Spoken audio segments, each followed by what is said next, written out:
What's up, guys? My name is Zach, and this video is kind of sad. My entire family, unfortunately, got COVID, and I wanted to make this video because I wanted to share with you exactly how I found out, how I responded, and the key lessons that I learned from going through this experience. I just felt like they were amazing life lessons that are universal, that you could benefit from. So without further ado, I'm gonna dive in. Part 1 is going to be the story, and then part 2 is going to be the life lessons. Now, I will include timestamps if you're just here for the lessons, but I can tell you this is a meaty story. Okay, let's get started. We're gonna start the story on the evening of when it took place. It was 5 p.m. about 2 Mondays ago. I'm gonna leave dates out because of whenever you pop in to see this, it might, the dates might be funky. So I am a little bit stressed out from work. It's been a long day. So I go into my car, just like I'm in right now, and I go for a drive. And I'm just trying to de-stress a little bit. When I get stressed out, I just kind of go for drives just to kind of be present, kind of zone out, focus on the road, focus on listening to music. I love the sound system in my car. And I'm in the middle of doing this, and I get a call from my mom. Now, she doesn't sound good. She sounds very hoarse. Her throat is clearly dry and congested. She's saying she's nauseous, and she was coughing. And I was like very concerned because we are living in a pandemic. So, I did go fairly quickly to this could be COVID. But I didn't know, and I didn't want to assume that I knew. So the stressed out self I was already from my day kind of bottled it up, and I went back home to frantically try to look for a test for my mom. I couldn't believe my eyes because at the time, she lives in Chicago. It's completely surging. There are no tests available for like 3-4 days out, and that's way too much time because my mom lives with my grandparents who are in their 90s, who are at risk when they both have dementia. They're dealing with diabetes and an assortment of other things, and they cannot really afford to get sick. So this is scary, very, very scary. And my friends are in the other room. They don't know what's going on, but eventually they see me panicking on my keyboard. So they ask me, "Hey, Zach, what's going on?" I tell them that my mom might have COVID. This is crazy. I don't know what's going on. I tell them the whole story. So my friends get wrapped into this, and eventually we hop on a Zoom call with my mom and my friends, and we're like trying to convince her how severe this could be. She doesn't realize it yet because she's very loopy because she's sick, that she could have COVID. So we eventually convince her that she needs to take a test, and we can't find a test, right?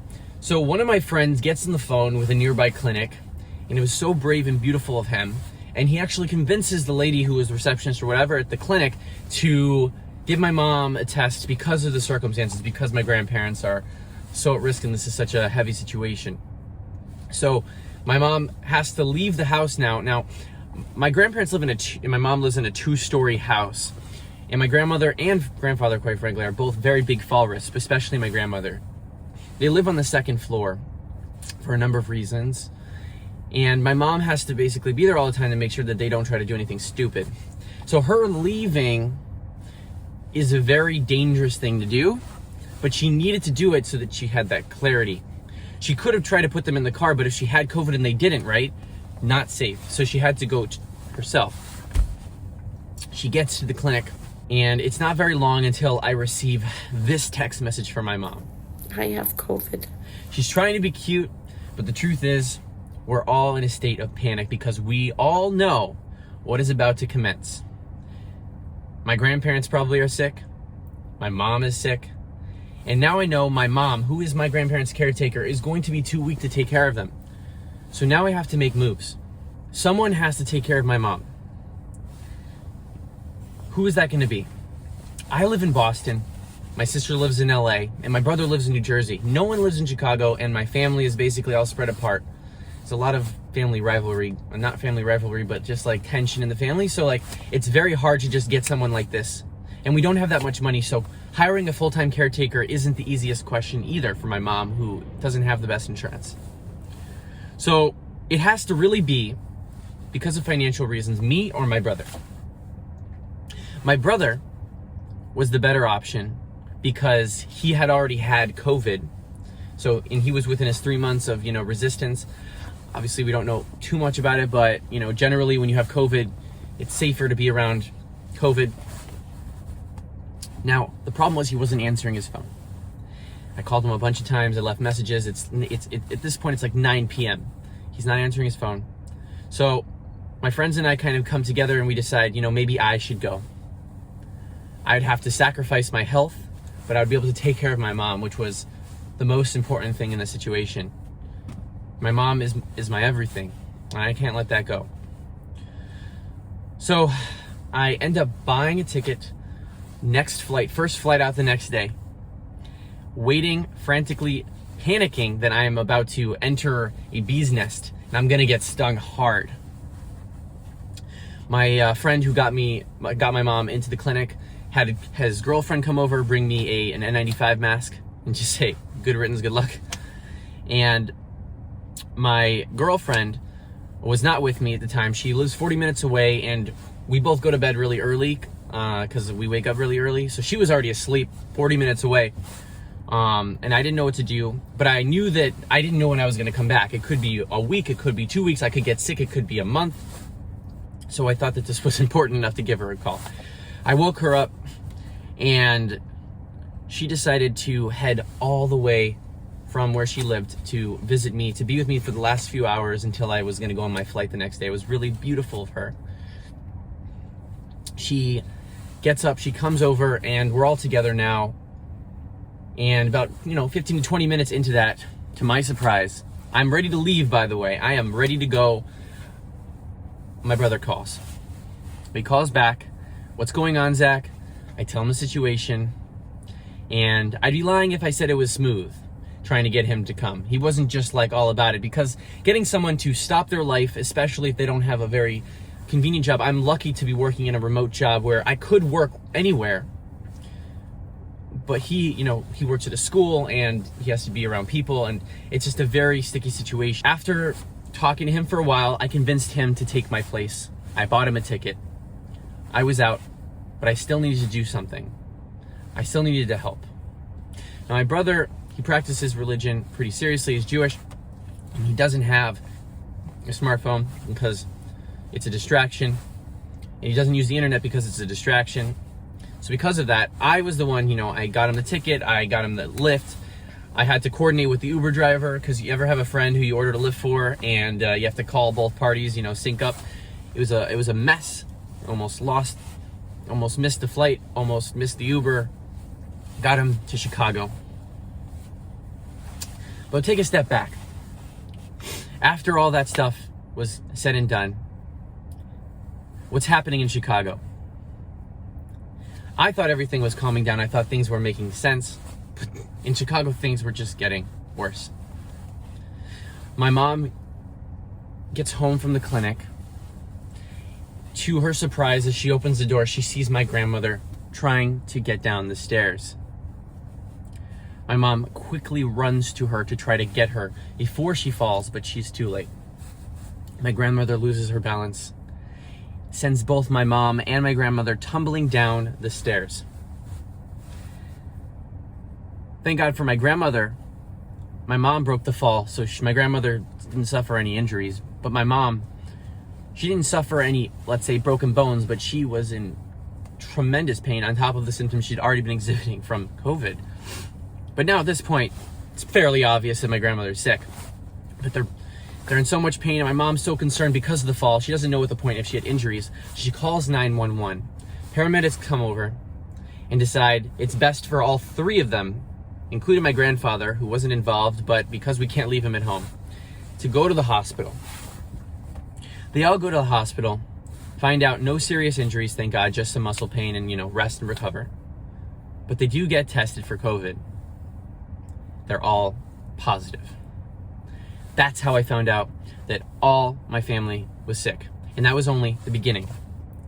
Because knowing that they're sick means my mom needs help. Fine, we get my brother to come over. But who's gonna take care of my grandparents? I can't expect my brother to be a full-time caretaker for 3 people. And the caretakers that do come on a very part-time basis. And they're not going to come for COVID reasons. I had to call each one of them and convince them not to come. And not only that, but they needed to get tested for themselves. Fortunately, they weren't sick, but they couldn't help while my grandparents had active COVID. So now we had a gap to fill. I had to figure out who's gonna take care of my grandparents. So my girlfriend and I, we end up on a bunch of back-to-back phone calls trying to figure this out. Eventually, we are able to find someone, a company that's willing to take in two active COVID patients and work in that environment, a very dangerous environment for someone who's never gotten sick. We got someone. The first person that comes over completely freaks out and leaves. There were not clear expectations. The communication wasn't good. So now we had to fill that gap again. We found someone to replace him. It was a woman. This guy I thought was great. It turns out, it wasn't the best, but it was the best we could do at the moment. We needed someone to watch over my grandparents, and my brother was there. There was a lot of tension, a lot of uncertainty. My whole family was freaking out about my grandparents, my cousins, my aunts, my uncles. And my mom happens to be the power of attorney. But she's the sickest of them all. And she's the only one who is legally allowed to hear information from the nurses.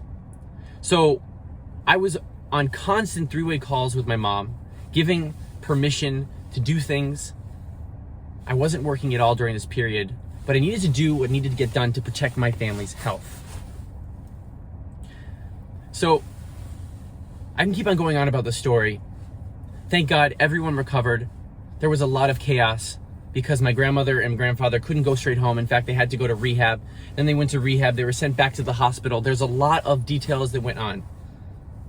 But I wanted to tell you the meat of the story because the point is, going into the lessons here,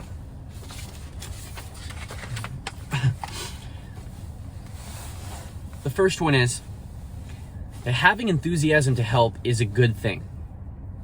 But how you should help should be carefully thought out. Sometimes the first solution isn't the best solution. My first solution was to fly out to Chicago.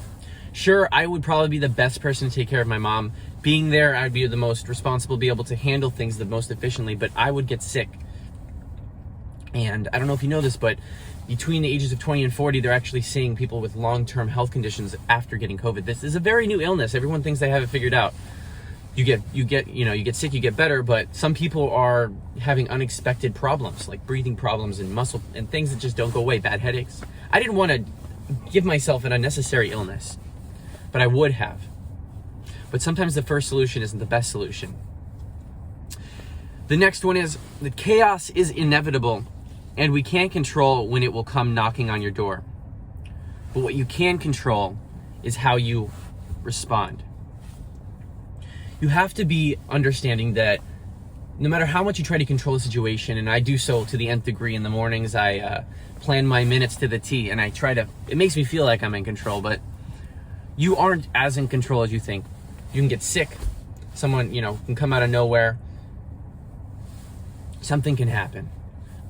You have to take a step back and breathe and understand, is this in my control?